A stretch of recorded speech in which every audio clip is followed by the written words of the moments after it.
thanks so much for joining me again. This is Miss T, and I am here for 4 reasons: to encourage, to empower, to inform, and to inspire. So, today again is going to be on that traveling side of things, and I'm going to kind of give us 3 tips that are more towards the legal side of things that you want to make sure you have taken care of so that you don't get stuck in a foreign country. So, again, this can apply more so if you're going to a foreign country. If you are going to a neighboring state, it's going to be very different. So, I do encourage you to look into that. But again, my 3 tips today are going to be focused on passports, visa, and immunizations. One more time: passports, visas, and immunizations. The first one that I'm going to start with is your passport. So you are going to need a passport. So super excited for you to go on your trip. But you're going to need a passport. Your passport will be good for a certain amount of years. If you go on the government website, it can give you a lot of information about what you need to do to get that passport. Some of the things, but not all of the things that you're going to need, and I only know because I had to do this, is a particular size photo. So make sure that you're looking up those measurement requirements, because if it's not those specific measurements, it does not work. And there are certain places that you can go through this process of getting your passport at, but you want to make sure that you have that small photo. You want to make sure that you have your birth certificate, which, huge thing, your birth certificate you're actually going to have to mail in, and then it's going to be sent back to you via mail. I was super scared when I heard this. I was like, what do you mean I have to mail my birth certificate? Like, do you know what's going on with the mail? Do you know it's going to actually make it back to me? I don't have 2 copies of that. But don't worry, my birth certificate got back to me. I have faith and hope that it'll get back to you just like it has gotten back to so many other people. Can't speak for everyone, but I just know some people, and myself included, did receive our birth certificates back after applying for our passports. So make sure you have that passport, and make sure you're doing it with enough time that it's not super close to your trip and you're like counting down like, okay, well, I have 5 more days and I have to get this passport. You don't want to be rushed. You don't want to be stressed. Hopefully there aren't other things for you to stress over, but sometimes there are, and you don't want this to be one of them. The second thing is visas. So, depending on where you're going, you may or may not need a visa. This is something that you want to look into in advance as well, because there's a certain time frame that it may take for the country to give you that visa and to process everything. Sometimes you may have to send them in your passport, like I had to do, in order to get that visa.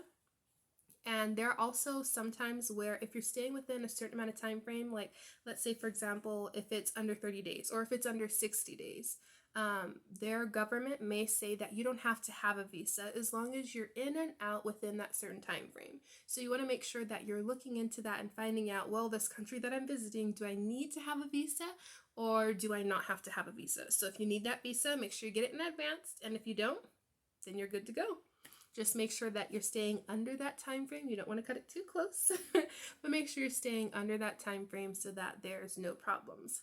Fun fact, I had a problem with my visa when I went one time, and it was not fun. Even though I'm smiling right now, it wasn't fun. So you don't want to have any problems like that. It was an accident. It was nothing that I did wrong. It was just a mistake, and everything was all right. That's why I'm here today. I'm okay. I'm good. And that last thing is your immunizations. You want to make sure that you are up to date on all the immunizations that you'll need. Again, with this whole thing that's going on with COVID, I don't know what that's going to mean for immunizations. I don't have that information. I don't have access to that information. If I did, I think that'd be pretty cool, but I don't. So make sure that you are up to date on all of your immunizations, such a long word. And depending on where you're going, there may be specific immunizations that you have to get. So you want to make sure that you're looking on, I believe I went to the CDC website, and they'll actually show you a list of required immunizations, and they'll show you a list of recommended immunizations. Sorry, I forgot that word for a second. And basically that'll help you to know, okay, which ones do I have to make sure that I have the cash or the money to pay for, and which ones are kind of lower on the fees. So some of them, they take time to get into the doctor's office or wherever you're going to get them. Some of them they have readily in stock and available. For example, for me, one of the ones that I had to get before I visited somewhere was the immunization for typhoid and the immunization for yellow fever. So those are not very common immunizations that you can get just anywhere. So I did everything legally. I want to make sure that's emphasized. But it took some time. You don't want to cut it close on those immunizations. And when you get them, if it's not a shot and it's a pill that you have to take, you want to make sure that you're reading that label. For some labels, for some of the medication that you have to take, which acts as immunization, they have to be refrigerated. Some of them they don't. Some of them they have to be taken certain time frames after so many days. You want to make sure that you're following that, because if you're not, I don't know how well that's going to work out. I'm not a doctor. I'm not going to give doctors advice. I just want to advise you that you read the label because it can save you a lot of time and it can save you money, because if you mess up and you have to pay for it all over again, I don't think you're necessarily going to be a happy camper about that. Some of those fees are not cheap. And an additional freebie tip that I want to give is there's this website called GoodRx that I went to that actually helped me with the fees. It gives you a discount on certain things that are required in specific relation to immunizations. Not every single one is on there, but for some it does give you a discount. There may also be a medication that you have to take with you that is specifically, let's say, preventing malaria. For where I went, we had to make sure that we had that medication so that we wouldn't get malaria. So you want to make sure that if you can use that coupon, go for it, get that coupon. It may take off some of the fees, because overall you're going to have to pay for that passport. You might have to pay for that visa, and then to pay for those immunization, it can get kind of pricey in addition to the ticket and where you're going to stay and everything else.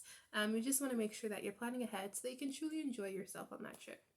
So again, I believe in God. I believe in Jesus. You don't have to be a Christian to listen to this channel. And I hope that you have a wonderfully blessed day. See you next time.